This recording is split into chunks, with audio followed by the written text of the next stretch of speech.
So let's talk about what you suggested on WhatsApp. The kind of like, what do each of our brands mean to us? I guess I figured that's what you were talking about.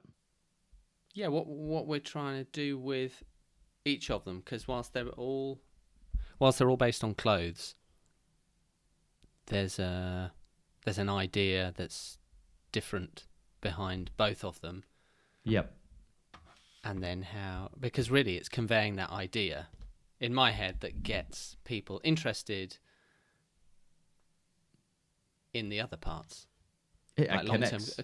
Yeah, because I was thinking about brands the other day, and I said to Luce, I was like, it's a real shame that you have to do all this other stuff. Before, just used to make clothes, take some pictures of like a fantasy, you do a photo shoot, and then put them out. And now there's content, story, ideas, just like the need for things going out continually into the what feels like the ether sometimes, because before this social world didn't exist, and it was like you had a store or you sold through other stores, so that's all there was. It was very simple, and now there's just more layers to it, and then it's like, God, where do I start? I don't really want to do social. I don't really want to be on Instagram, but they're necessities. Can I play devil's advocate a little bit, Absolutely, or yeah. or come in from a different perspective? Imagine you had, and you're not worrying about cost of this, salaries, all that sort of stuff. But imagine you had an in-house media team who could take care of this for you, and you could just be part of it. And you could, they would develop the ideas and say, right, James, we need you to do X, we need you to do Y, Z, whatever. Um, and you were seeing the benefits of that. You were seeing a community that was growing. You were seeing the customer lifetime value developing because of that connection. Would you feel the same, or because that excites me quite a lot? That idea of establishing more than just the clothing, establishing like a world around the whole thing, and then creating this community of people that I get to engage with. Um, that's I find quite exciting. What I find quite daunting, even though I have my background in digital marketing, is that there's only so many hours in the day, and so and social media is all encompassing. It requires more and more and more. And so, whilst you're focused on that, it's very difficult to develop the actual product, which is the first thing that was exciting. I do agree. I do agree. I think in the old days it was probably you had a PR Yeah. and they did it. They did for a fashion brand. They did this bit for you, and I think you were doing it anyway. There are just it feels like there are so many more things to learn Okay. and get one's head around. And I still think it's really, really simple. It's a clear idea, communicate clear idea, find those people, or put it in the place where those people that have a similar idea, shared idea, values, whatever, Yeah. can come across it, and you're off to the races. Like still think it's actually quite simple. Yeah. Um, there are probably just many parts to it when you're starting it without the team. I Yeah. think that's it. I think that's Yeah. it. When without Yeah. team. And what did someone say to me the other day? It was a photographer that I'm working with, and he was like, "How are you going to put it to market?" And social's really important. And I was just like, I don't really want to do social in the way that not everyone else is doing it, because it's going to be the same as everyone else is doing it. But um, the put the ideas out there in like this relentless, because it feels like you just got to have all these ideas and push them out all the time and Yeah. constantly. Yeah. And then I was listening to a podcast, and they were just saying it all comes from the source of an idea. So if you write, for loath of using the word, a blog post of your idea, like if you write your idea down, that's the source of it, and then you're just putting that idea written down in various short forms, the full form, speaking to a video, as a photo shoot on different mediums. It's only one idea that you're just putting in the right medium, in the right place, and that's all you're doing. And then it made it quite simple again. It was like, okay, cool. So Yeah. what's the idea of peace? What does that mean? How do I speak to that? And then you just dissect it and carve it up into where it needs to go. Like if you only have 180 characters, 5,000 word essay is not going to go in 180 characters. And then it made it quite straightforward. I was like, okay, I can do that, because actually you only need to do a few things and push them out into the right places. Yeah, especially if you find the thing that works, and then especially on channels like TikTok, it's about repeating it. If it works, it's just about repeating it and getting it out there until that one kind of dies off, and then you find something else. I mean, you're absolutely right. It is. It's starting with that idea. What is it that peace stands for? Who is your audience? Who are you trying to communicate that idea to? And then you can use that information to identify where that target audience is primarily, the sort of language that they're going to engage with, all that sort of stuff. It still, though, comes down to the time. And I think that you and I will probably be in a very similar situation. That becomes the hurdle, because you're like, I know exactly what I can do, or I know exactly what I need to do. Right, now I need to do it. And someone, like you can watch a video on Instagram, a video on TikTok, and it'll be like, right, so what you need to do is here's your framework. So you start with your idea, and then you have your 5 things I wish I knew before I started peace, or whatever. And you're like, okay, cool. There's definitely loads of things I wish I knew before I started Barnfield. But then you essentially feel like you need to script it to make sure that is of value that you're putting across. But then if you script it, you better not sound like you're reading from a script, because otherwise you're going to stop the engagement. Do you know what I mean? Like there's I think there's a huge argument for just doing it, but what I have struggled with to date is that my way of connecting with people through Barnfield has been to share my journey and to talk to the camera. But I've done it really, really infrequently, because I still find it's not something that comes naturally to me. It does require a lot of work to get myself to do it, and to edit it and make it right. What I've realized recently, and I've come across, there's this guy called Marcus Milione, I think that's how you pronounce his last name, and he has a brand out of New York called Minted. And it's, as far as I can tell, it's like athleisure wear, but I think it might be more technical than that, because he does have a running club, which seems to be really popular with like your Represent, your Minted, all that sort of stuff, because of the community side of things. Yeah. I've always struggled, but I've realized it's this whole idea of developing your personal brand. So on Mark Warman's social media, I'm talking to the camera, and I'm developing that awareness of who I am, and then I'm feeding things over to Barnfield. So Barnfield can still be more of what you and I kind of grew up on, of those beautiful images. You're not going to get the same level of engagement that you are on the personal face-to-face stuff. There is an argument for the fact that there's a lot of people saying brand is dead in that format, the way that we see it, those beautiful images and all that side of things, because people are looking for transparency and authenticity, and also just our human nature to connect with someone's face rather than a logo. Yeah. And so there's a lot there, but I think for me, it's a matter of mixing it. So you have your high fidelity campaign style images, video, studio stuff. And if you're doing that, you're setting the tone, and that's kind of like your benchmark. This is what we're about. Oh, and by the way, hey, I'm Mark. I'm the founder. This is what I'm doing. This is what I want to achieve. This is what my ideals are for the brand. And this is the community that you're a part of. And then you have the user generated content as well. So I know I've just gone from you being like, it's overwhelming to actually, if I do this, it's simple. And now I've just gone and just kind of exploded it out and shown the complexities of it again. But it still comes down to if you don't know what you want to communicate, who you want to communicate it to, then it's incredibly daunting and incredibly difficult.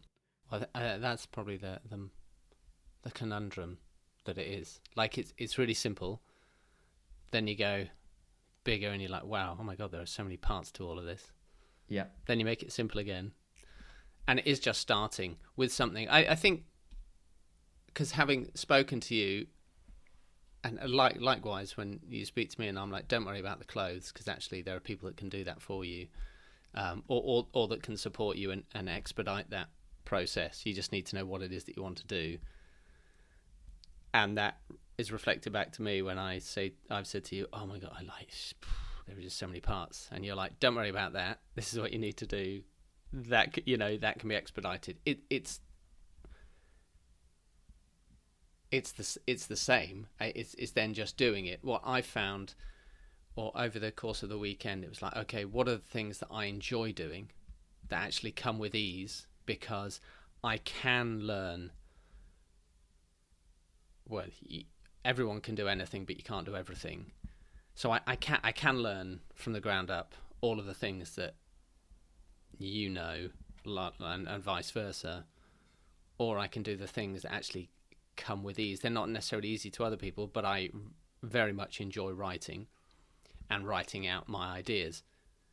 If I don't think of that in the context of, okay, I need to sit down and write a 500 words for this place, because if I think that, then I'm like, I don't really want to write 500 words for Okay, because you kind of feel hemmed in, and it has to be this. Okay. Yeah. Where if it's writing what I feel to reflect the brand, or the idea that I'm doing, there's something to work with and chip away and edit it and craft it then into, okay, where's it going to go? Well, we only have 300 characters, so it's like, okay, what are the things that we really need to say? And that's like, it's this and this. Okay, and then how do we edit that down so it can be done? And then I find it really quite straightforward, and can come quite quickly, because it's also daunting to feel like, oh my god, this thing is so far off, and I don't believe they are. When you know what you want to do, and you can be clear in that, and where you want to get to, and go, okay, this is how it is, then you can just make that bridge quite fast. That's what I'm realizing now. You can make it quite fast, because I'm not worried, or you're not worried, or one is not worried about oh my god, how do I set up that email funnel? Because you're going to say, well, where's your at the end of the day, it's going to be like, well, what are we putting on it? I can set it up, no problem, but what are we putting into it? And it's like, oh, you've still got to do the bit that needs to go through that pathway or down that road. So it all starts with a piece of writing for me, or a voice note. And I think that's, voice notes are great. I also think that I told you about that I journal when I'm on the treadmill first thing in the morning. And there's something about that. Each to their own, right? What works for me might not for you. But if you can carve out that time first thing in the morning and just brain dump in that way, I find writing so much easier later on in the day. It's like you've woken up the muscles, like getting out of bed and doing 10 squats. And then when you get to the gym an hour later, that muscle memory is there. You've woken it up. I think it's exactly the same. Yeah. But writing's great, because Substack, have you come across Substack? So Substack's really having a moment at the moment. So if writing comes easy to you, great. There's a platform there for it, whether it's on your own blog, or whether it's on Substack, or whether it's both. That seems to be the point, actually, that it's finding what comes with ease to you, because it's really easy to get fixated on, and I find this, like with friends who are photographers. Well, they speak in the taking pictures language, and then you're like, oh my god, what camera do I need? And they're like, well, you just use your iPhone. It's like, you can use your iPhone if you can use a camera and you know what you're doing to take a picture. Otherwise, it's just a snap. And then it's like, oh, it doesn't look as good as what you're doing. So then you end up at square one, because everyone actually does what they find easy. So that's all you've got to do. Like, I just keep coming, like, what's the lowest hanging fruit that I need to? It's like, okay, what comes with ease? And then I'll fill in, because then I've started. And then there's something, and often I think, and I have found with making clothes or running a business in the past, when people have a comment on something, it's usually a comment in their wheelhouse, rather than, because they're picking up what they see based on their experience. So I can bring something and you're like, well, have you thought about this? It's like, well, no. Of course I haven't thought about social. Likewise, you'll show me a jacket and I'll be like, well, have you thought about that and this? And have you done this? And you're like, well, no, of course I haven't. If I knew about it, I would have done it. And so most people, they come with the thing, but it can feel really demoralizing at the same time, because you're like, you mean I need to know all about this? And it's like, you don't actually. Yeah, and I think it's a really important. It could be something really important about this conversation. Is exactly that. Like, don't. There are so many videos out there and so many quote unquote experts that will sell you a course or tell you what you're missing with social. But there are fundamental things. I think that there are fundamental things that are helpful. But consistency is key. And that's something that I fall down on all the time. I might have all the knowledge, but I don't have the time to actually do anything with it. Or, you know what, we all have the time. It just depends on what we end up prioritizing. And I still find the social stuff difficult for my own brand. I can talk to someone else about their brand until the cows come home and provide whatever help I can. I end up getting so stuck in, is this saying exactly what I want it to say about Barnfield? Am I communicating to exactly the right person? So I will prevaricate and spend weeks and weeks and weeks on a single post. I'll eventually just get bored of hearing myself talk about it in my own head and just go, right, I'm pushing the button. Push the button. And then, of course, because I haven't posted for weeks, Instagram doesn't care. It's moved on. Like, it'll be shown to about 30 of my followers, get 5 likes, immediately demoralized. And you're like, well, no, so it needs to be better. And then it just, the cycle repeats. So I know my biggest thing is not getting it right. It's just doing it, just getting it out there. And I think that is part of what I would say to someone starting now, is that there is no right. Just do it. Just post stuff and figure it out as you go along. It's really difficult just to do it with no because of how much filter. It means to you. Yeah, and yes, and consistency. I don't think you can be consistent. Or I would challenge most people, because I don't believe you can be consistently disciplined on your own. No, and I also don't think you can be consistently pushing out really high quality, high fidelity work. Maybe you could, but the cost of that, and even if you do, if you look at the high-end brands and that's all they're doing, because they don't have the ability, they're not founder-led, so they don't have a personality to be able to put front and center, which is exactly what social media wants at the moment. If you look at them, they might have 500,000 followers, but their engagement is awful because it's not what people are looking for. It's not what people are looking for in its singularity. People do want authenticity. I know for myself. Like, if I'm scrolling through TikTok and I see something that's really well produced, I found myself not even thinking about it, just woof, I was swiping straight off, because I'm like, that's an advert. And I'm not looking at social media for adverts. And I've said it for years, like, why would you follow an account if the content on there is predominantly could be considered advertising? You're advertised from so many different angles. Why would you knowingly sign up to have more? And so that's what I think is really important, and that is actually where some of the complexity comes from. If you look on YouTube, there's a series that I just love, and I can't wait for each episode to come out, and it's called Dirt, and it's Right. by a website in the US called Huckberry, Mm-hmm. who they have some of their own brands. You'll have come across them, Yeah. but they carry Carhartt and workwear and all that sort of things. And Dirt, there's this beautiful circularity to every single episode because it's an ex-pro snowboarder, he's got great personality. He'll go somewhere, whether it's in America, I think they've done Ireland, Japan as well. He'll go to a restaurant and meet the chef there, and they'll talk, and it'll be a local restaurant. Then he'll go around finding ingredients from around the location that he's in, and meeting the people who create that produce, and uh, generally jumping into off tall things into cold water. There's an extra bit that he does. But then when he's gathered all this and he's gathered all these stories as well, everyone comes back together at the restaurant and they cook the food that's come from these local producers. And so there's this, from a story point of view, it's absolutely beautiful. And it just it connects me to the brand so much more than anything else could. Now that in itself, though, you've got to be you've got to have some good money behind you, because I would say each of those episodes must cost at least 10 grand, at least. I'd say more like 20, 30 by the time you've got a number of videographers, the travel.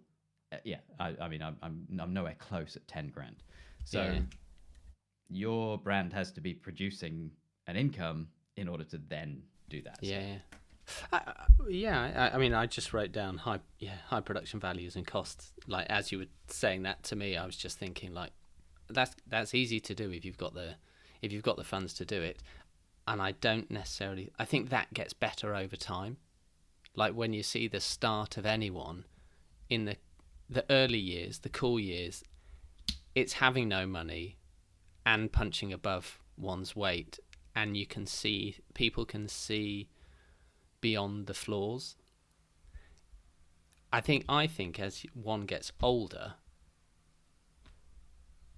those things become more challenging because peers around are all at a kind of a higher level, and I think as we get older we naturally stiffen. Our bodies stiffen unless you're very lucky and you work at it to stay flexible of mind, of spirit, of all of that stuff, body. But most of as you get older, you just start to look older and then not move in a certain way and have other expectations. And it's like, well, I'm not going to sleep on the floor.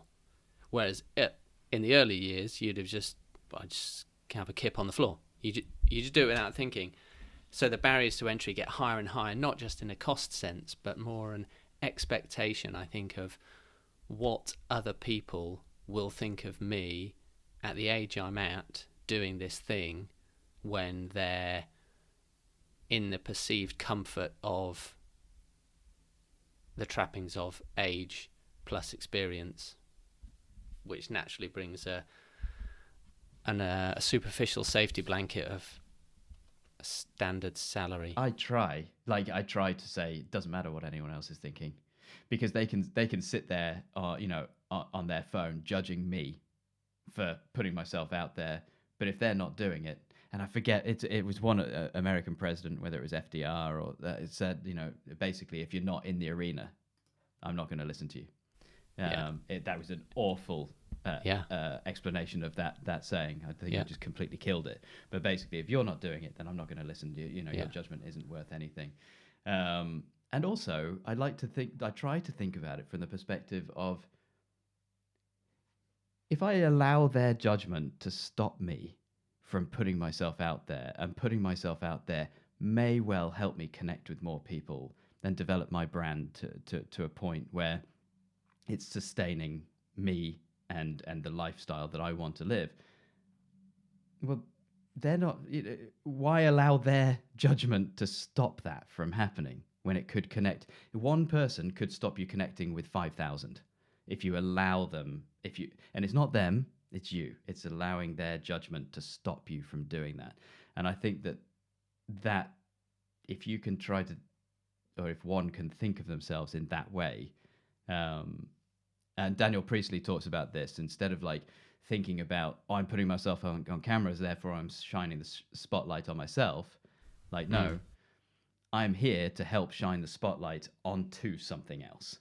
That's my role. Is again, it's that whole thing of like being the guide rather than the hero of the story. Yeah, yeah. Well, I had one thing to add into that, which within all of that, and this it kind of jumps around. There's one barrier, I think, to all of this, and that's to the selling. And this is maybe there's the social world, which we're doing it to get out in front of people, and the one barrier is like the first sale, and the first sale not being to family, friends, etc. Your first legitimate sale. Yeah. Yeah. And kind of where that route comes from, whether it's a stockist, a store. I find with just selling it online, I find there are more complexities to it than a physical space, regardless of what people say about a physical space. Because from that space, so much can come, whether that space is a studio, whether it's a retail space, but you have a place to project from. Okay. Yeah. Like always, like you've got a brick wall and a Union Jack behind you, and a guitar on the wall, and you're like, okay, that's the space, and then it kind of comes to life. Like there's a truth in that, and simply you're shining a light on it, rather than need to do a set build and make something look more than it is, and then is it just a green screen? And that's where I think the two work in tandem. Or you have a stockist and you're like, you can go to that place. Doesn't matter actually for me if people will ever go to that place, but the very fact that there is a place that's real, I find anyway, and maybe that's the people that I'm thinking of, probably more like me, not necessarily as young, or not. There are younger people who will. I think you're absolutely right, but I think it's exactly the same thing. So if you have a retailer who has said, "Yep, I want a stock piece. I've bought into what you're doing. I'll buy however many pairs of jeans and whatever," and then they stock it for you. That's the same as a content creator / and I hate this word, but influencer, or really a celebrity being out there wearing your stuff because it's somebody else saying, yes, I want a piece of this. It's not James selling piece. It's not Mark selling Barnfield. It's somebody else. And it's almost like the testimonials that you get, that I've got testimonials online. You're getting that testimony by people buying into it and putting it onto their, taking up space on their store because they believe that it's going to earn them money. So it's worth their time to put it there and space. Yeah. Still feels less transactional as an old kind of retail model than an influencer, which is like, I want X gold coins to do the thing. Which is why I hate the term or the idea of an influencer. It was like when I was working for a skate shoe company, we had a sponsored team, and they wouldn't be seen wearing another pair of shoes. They would only be wearing Adios. And so, at least for the period of time that they're skating for you, which isn't one day and then they're onto another pair of shoes the next day, there is a commitment to it. And that kind of like, I want to bring that in to Barnfield somehow. I'm not going to have sponsored riders or something like that because I'm not, it's not like that, but having people who are bought into it, and ideally I would love to work with somebody to create a jacket together. So instead of just being an individual influencer, they're engaged with the whole process and sharing that whole process with their audience, and engaged and buying into it. I was going to say, my instant thought was, don't you feel like that's been done and not that sounded really disparaging, and I didn't mean it in that way. Just like I think for me, when I think about that, it's like none, and this is something important to me. It's like this is like what these are my thoughts, and in products, and putting that out, and as long as that's really clear, it's like this is my view of the world, not yours, not an influencer's, not, and it's like, but that's important to me. It's like, this is how I see this, and I believe that it will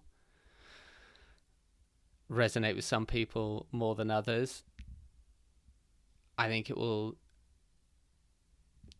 challenge other people more than me, because this is what I believe in, and that can aggravate certain people, and I look for that. I don't look for it in a Yeah. There's no point being vanilla. yeah, but you can be vanilla you can be good vanilla when it's just like well, they're and you'll have had it. Oh, your jackets are too expensive. It's like, I could answer that in a couple of ways. One is, they're not for the people who can afford them. Ouch. Or that's the price that the sum total of these parts that's what it makes, and one of our watchwords is sustainability. You can answer it in different ways, but it challenges the person who's posed the question, because actually they want to be part of it, and then they feel there's a feeling of inadequacy, but you don't realize that. Yeah, sure. Just thinking then, like, there was a guy who, because I don't generally get negative comments on my social media pages, because people have heard about it through other people, and so it's like-minded people. But if it's ads, then that's where you get the comments, because of course an ad is injecting itself into somebody else's day. So yes, I don't mind. If you're going to get negativity, that's where you're going to get it. You're putting yourself out there to people you don't know, so may or may not work. And this one of the ads that I have that's up talks about the fact that we sold out in 36 hours of the first jacket. And so join the wait list so you know when the next one's going to launch. The amount of times I get, like, sounds like you need to do something else, like get some more stock, it's basic retail, mate. Those sorts of comments and stuff. And it doesn't matter how many times you comment. The reason the items are limited are so that I can oversee it personally, provide the level of quality and the communication. I do one-on-one Zoom call. You can justify it as many times as you like. They're only going to come back with something else, because, well, I say because in that instance, because you've injected yourself into their life, and you know nothing about them, they know nothing about you. So there's absolutely no guarantee that they are your target audience. Yeah, there's also truth in it. Yeah. I would have sold out in 40 hours if I'd had more stock, or it's like, you're absolutely right. I could have sold more. Like, they're the interactions that you've got to be on your A game all the time, so you enjoy them, rather than being like, oh, another one of those comments that, but I think that A game is not particularly in how you respond, or in terms of how you write your response, but how you respond internally. Yeah. Because if you know, well, I know 100%. Like, we made 50 jackets because that's how many I could oversee personally in the situation that I was in. Yeah. Well, so therefore, and I often say this, like, they could be saying, it may as well be that they're saying, you look like a banana. Well, of course I don't look like a banana. I'm not affected by that because it's so ridiculous. Because in your heart of hearts exactly why they sold out. There's no other, there is no other reason, and so it doesn't hit you. So your response isn't an urgent one driven by anxiety. Mm. So to that, what are you trying to do with Barnfield? So I actually started Barnfield, and this is an interesting tale of kind of pivoting. Now, my initial idea was to create a British competitor to Deus Ex Machina, But as very, very, very quickly, I realized that the whole reason that I started a product-based business was to be able to create something that I was really proud of, and that other people would be proud to wear as well. And I don't see that for me and what I'm doing with t-shirts and that, hoodies and that side of thing, because I want people to be able to pass their jackets down to their kids. I've got a reefer jacket that my dad had, and I've seen a picture of him with my mum the year they got married, and I still have that jacket. And I think that there's a lot of that has been lost, and so that's what I want to bring back.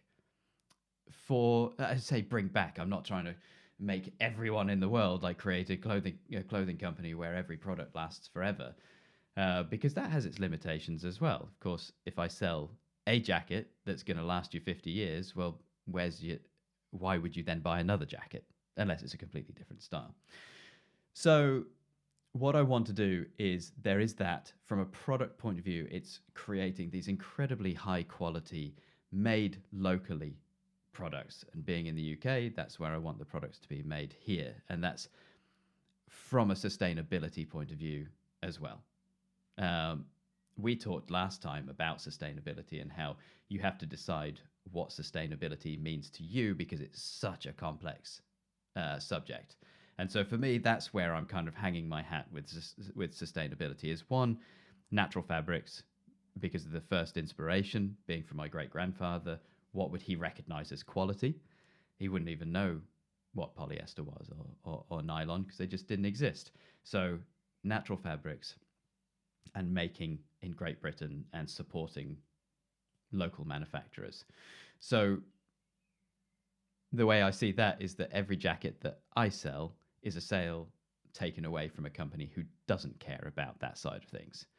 So it's not that I'm looking to take over the world by any means, but just chipping away in that way. And then there's the community element of it as well. That is really important to me. And I've talked about this a number of times, about how it's a self-centered element, because I want to be surrounded by people who are inspiring and who are inspired by what I'm doing, because I feel like the growth from that is enormous. And so that's a really important part to me. And then there's the creative elements as well. I mean, I started my life off as a designer, or my working life as a designer, and I love the way that a clothing company can bring so many elements together, whether it's just the sound design on a piece of hi-fi campaign work that you do, or whether it's just that moment where the light shines through and just dapples through the light or something like that, and you're like, that's Barnfield. That's showing someone like a beautiful, long summer's day, and you're driving through and the leaves are coming through, the light's coming through the leaves. Just those little elements, that lights me up. So it's the product that, when I know I've got that right and it's this beautiful product and I'm proud to sell it, that lights me up. The community lights me up, and then the creativity lights me up. So whether it's what I'm trying to do with Barnfield, whether that answers that question, or more, why am I doing it? Mm-hmm. And I can bounce the question straight back to you. Yeah, I often wonder why I'm doing. I mean, there's part of completing a circle that I didn't finish with peace, and that's probably also in the name, bringing peace to me. Okay. Because I kind of, my last, and it was a successful stab at a clothing brand. I just then wasn't mature enough, maybe that's a basic word to say, to make it what I believe it could have been. And I didn't then have, say, the consistency and the discipline and all of the things that I believed and wished and wanted to be, or the way I saw myself. It didn't reflect that. So to revisit that 10 years on, like I had a big hiatus, or Can you have a big hiatus, or is it a hiatus? Is just a hiatus. I had a hiatus. Returning, and then kind of like revisiting it with a different mindset, and probably one I'm more better suited or have more ability to articulate. Although you wouldn't tell by the job lot of words I stuck together in a sentence to say that. This stuff takes time, to really kind of like distill down, to say, why are you doing this? Like, it could be because I want to, but then you're like, okay, but let's unpack. Why do I want to? And I think that takes time to really, distill to go from like a single sentence, I want to then unpacking that, to then distilling it down again so it's communicable. And whether that's ever possible, because we have so many facets of being and of people, and speaking to what you said about running clubs, one of my kind of swan song at my previous brand was, we should be having a running club. We should be, all the spaces should be community spaces in the morning. And that was 2012. Not that I pioneered, but it wasn't understood. And it was like, well, no, we don't do that. We do this. And I was like, but our stores and our spaces are simply touch points for people that think in the same way that we think. And we're into running, so why aren't other people into running? And we're near their store, their places of work. So why don't we kind of use our stores as clubhouses? But it was too much of a leap for, the rest of the team, that it didn't work, and then we kind of drifted apart in that way. And then, but I was probably 10 years too early. Yeah, because you look at it would be interesting to know when Lululemon started doing yoga in store, and Rafa started being but that they cycling. They started off cycling, they started off yoga, whereas when you're fashion, it just, not that it just wasn't an easier mix, but it was like, well, they're all the things that I'm into, climbing, running, but also I like clothes, and never the Twix you'll mix, but why not? Because who I am when I'm running is the same person as who I am when I'm designing. I'm just doing different things, so why can't we provide those different things? I wonder if, because when I think back to, I talked about working for a skate shoe company, and obviously, I skateboarded for years. And when I was skating, kind of like at the peak of that was who and what I was. I woke up, I put on my skate clothes, and then went to bed, got up, same thing again. It's not like I was wearing clothes for that activity. I wasn't wearing skate clothes to go skating and then going out at night and wearing like a blazer or something like that. Like, I was wearing my baggy jeans and my hoodie. And so it was very strictly kind of on one line, which I think the world is kind of, maybe skateboarding's still like that. I'm not sure. I don't think so. I think it's way more eclectic now. And I think that that's social media as well. Whereas it was before, like, okay, this video's come out, by this brand. Like, let's say, for anyone who does skate, let's say Zero, was very rock orientated. And so that, therefore, everyone was then in tighter jeans and studded belts. Then a couple of years later, a video would come out, or I think it was the other way around, was more hip hop based, and so everyone's wearing shell suits, and it was very driven in those moments. Whereas now it's so disparate with Instagram. You can be who you want and what you want, and you can still reach a community. So, and this is the conversation that I'm having with myself, and then trying to put it out. So I wrote something that's on the wall, actually, about peace. Peace is everything connected. Love, effort, clarity, truth, freedom. Many things and one thing. It's way forward thinking, found within your own mind. Travel, talk to people, love, make mistakes, overcome heartbreaks, self-reflect. Everybody, everywhere, live in peace. And I think that, yes, it's so anyone can be who they want to be in that world of social media, but they're still defined by tying themselves to an identity. And I don't think that's peaceful. I think that's a place riddled with anguish, because you're going to change. You're always going to change. And when you have defined yourself as the vegan and suddenly need to eat meat, but you are the vegan, and we've seen, I don't know, I have seen people have real crises of identity and lose their friendship groups, rather than saying, this is me, man, like, and I'm super comfortable with that, and I can skate and I can do the seemingly totally opposite thing, and you have a problem with it, but you like me for who you met when we're skate, and that's still me, that will always be me. And I think that's the coolest thing. And when you have that self-confidence and ease with, I take my mum to church and then I'll be at the skate park on a Sunday, and people are like, oh no, but that's, and you're like, it's what I do, man. It's the self-confidence.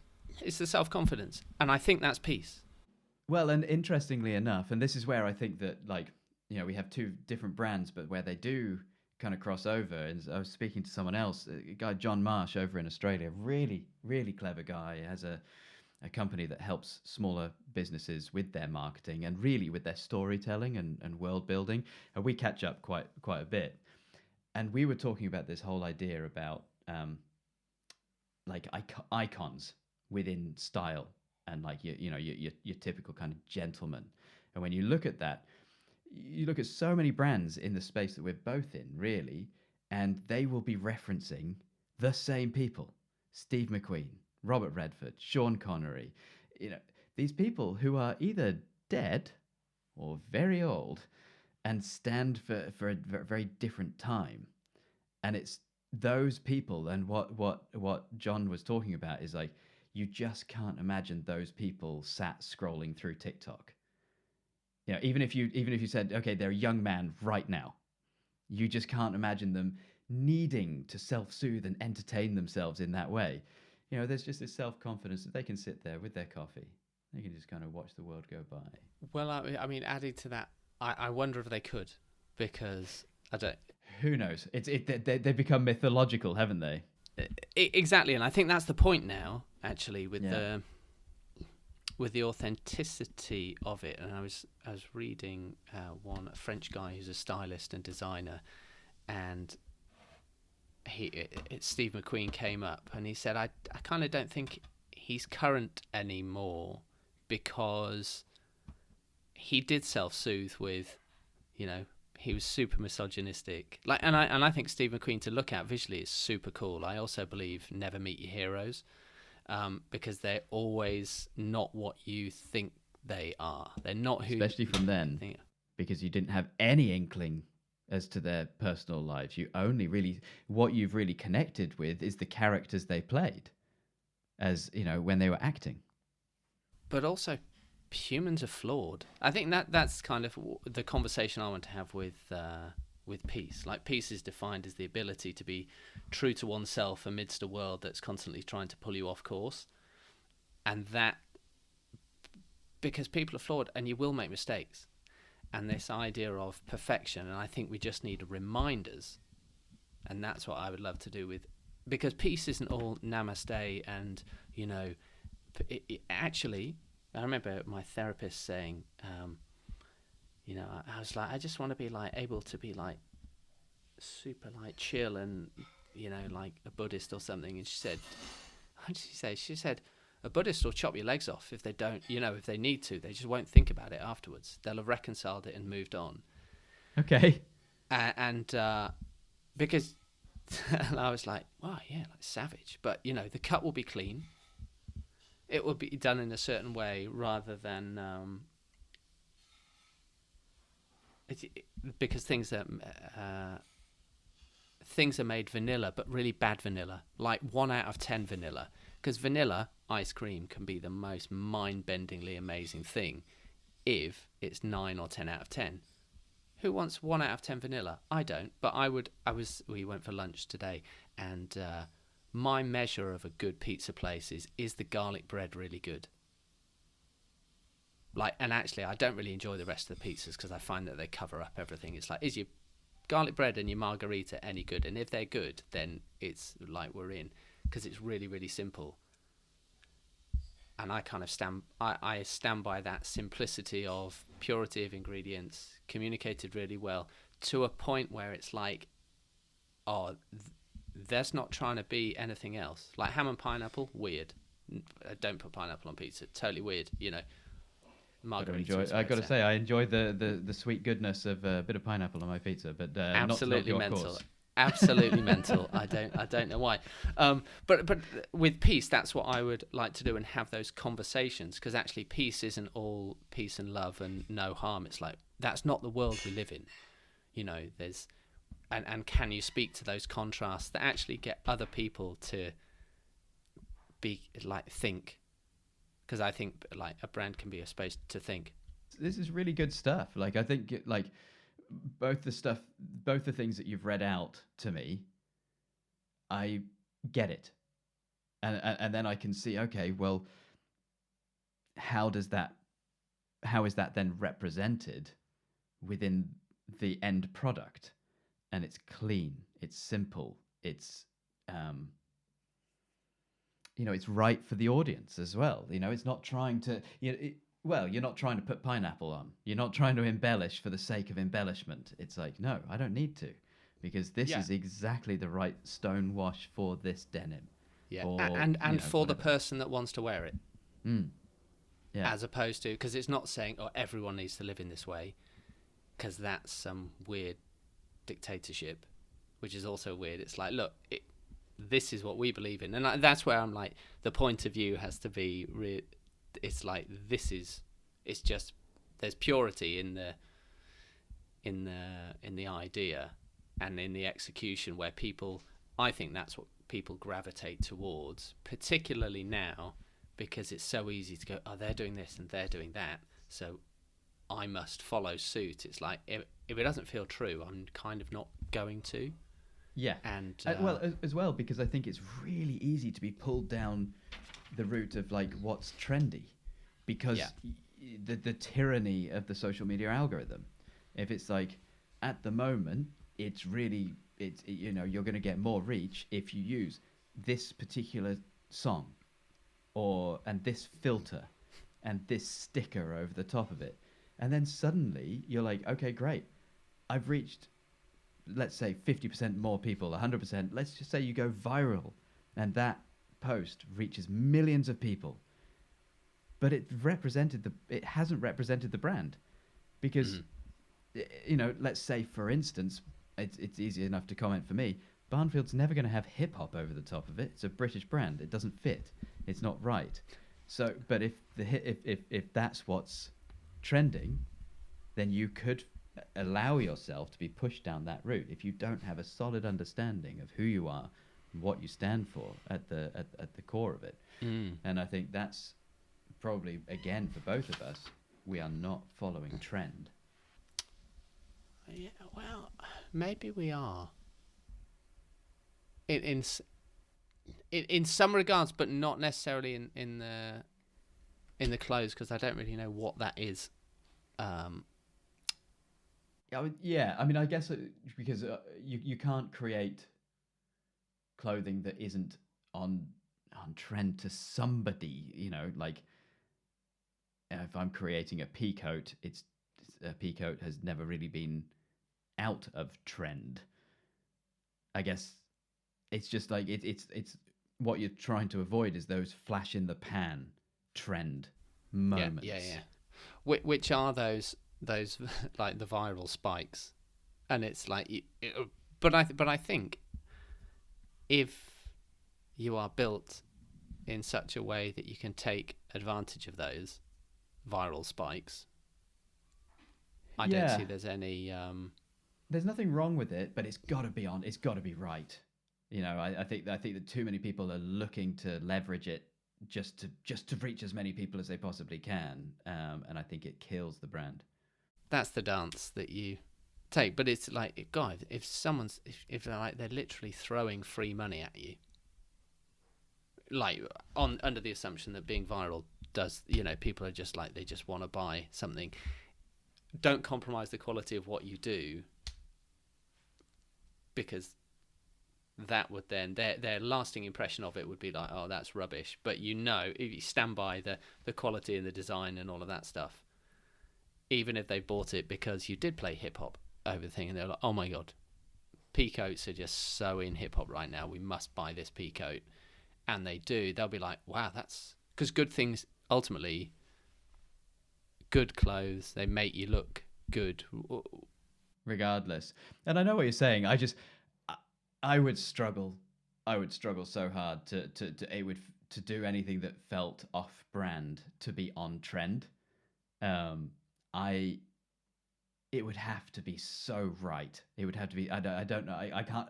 I haven't seen a situation that would lend itself to that for Barnfield since I started. And I founded. I mean, didn't get my first jacket out until last year, but I founded the company in January 2020. So and I've been looking, and I haven't seen anything that would work there. But it does for other people. And I think I'm just very straight and narrow with, this is what Barnfield is. This is who we are, and this is how I communicate that. And I think it's a very myopic view. It's not broad, which could be to my detriment. And as I was saying that, like, I certainly don't have any of the answers, and I think you can only do what feels right at the time. I was saying to Luce, I was like, God, there are some things like we're definitely trending towards the right place with doing what we're doing. It's taken a lot longer. What would I do now differently? I'd have probably pushed myself a little bit more to kind of increase my productivity on getting things done, because I've seen the effect of when you start to get things done, and that's also, they've got to be the right things, but the more things you do, you can kind of whittle it down so it's moving forward. Things just seem to fall into place. And I do think that, like, cosmically, you need to... It's amazing how when you take a course of action, like, things come. I was thinking about branding the other day in jeans, and I got a few other things done, and they've all come in, and it kind of moved it on. If I'd not done that, we wouldn't have actually been further on. And it is, but you could bosh it out super quick. It's like, cool, branding's done. Don't even look at it again. Never being quite right with it, and there's that tension of leaving it for as long as possible, without leaving it, And you can perhaps leave it a fraction too long, and pull it back, but you don't want to leave it 2 fractions too long, because it's just too much of a leap to pull back, like, and it destroys your motivation. You need You need to be getting things back to have those dopamine hits, to be like, okay, and now on to the next thing. Yeah. And the more that you hold on to things and keep things in, then the less you get that any sort of feedback or development. And in fact, next Tuesday we should talk about product, because I've got another the next sample back of the latest sweater in a merino. Few tweaks, but I'll run through that with you. And talking about branding, I was speaking to Marcus the other day, and I was really pleased, actually. He was very complimentary about the sweater, which was a great start. But he was like, have you thought about branding? And I've very much been like, no branding. I think your clothes should be the main event of your life, not the branding on the clothes. But then there's also something to be said for letting people know this is a Barnfield sweater. This has had a lot of time put into it. This is high quality, and so for people to be able to show off about that and to demonstrate that. So it would be interesting to talk through some ideas with you about that, and I'd love to see what you've had back. Well, it's similar, and that's actually come from the writing that I've done, then confirming the branding that we have done, because actually that makes sense, because it's a touch point and it contrasts, but it ties in, like links it back into, you know, other psychologist kind of ideas and books that are integral to peace. So it's like, but then that's all like back to where we started. They're all things that can be written about, and they're true to what we do as peace, as a brand. It's like it's kind of rooted in these ideas and these concepts that have been written about in these books and these books that we've kind of discovered along the way that have made sense to the decisions that we've made. And it's like, okay, that, and then it just builds out the world of peace, about being comfortable in a world that's trying to throw you off course. It's like, actually, you might like this book. You don't need to buy the jeans, but this book might be. I do like that, because it's quite. It can be. Eclectic's the wrong word, but there's lots that can happen with that, and the product is just one part of that. There's a lot more that you can communicate. But do you, just before we kind of sign off, do you have a bit of a game plan as to how and when you're going to launch? We would like to launch this year. And a couple of other things that have happened is we were trying to sort out a photo shoot and been talking about it for the last year. And doing like, this is conceptually what we want to do. Photographer friends in LA. Art director I'm working with is in London. We're in Portugal, obviously. And it'd be like, if money were no object, fly everyone out. Amazing, first class, LA, brilliant. We'll have this, hoot of a time. Fantastic. But it kind of been waiting for the time. Photographers back in England for a week or 2 weeks in August. It's like, okay, that defined it. And we've kind of waited on that, but it's like it's given much more of a cadence to me now, going, okay, we need to do these and these things. All social kind of content needs to be done, at least the kernels of the ideas, the seeds of the ideas written. So it's like, okay, we can move on that. So, and we're looking to Lisbon, and if we can open a space in Lisbon, I think that would be, there are interesting people there. It feels like we can have a community of like minds that are wanting to do things. There are eyes on Lisbon. A few things just seem to be. Just make sure, the only way. thing that I would say, just in terms of a mental balance, mental health perspective, because I moved country, you'd be talking about moving city. It's still a significant move, and I moved country partway through running Barnfield, but still had I'm going to launch at this time and this is what's going to happen. Yeah. Just keep in mind of how unsettling that can be.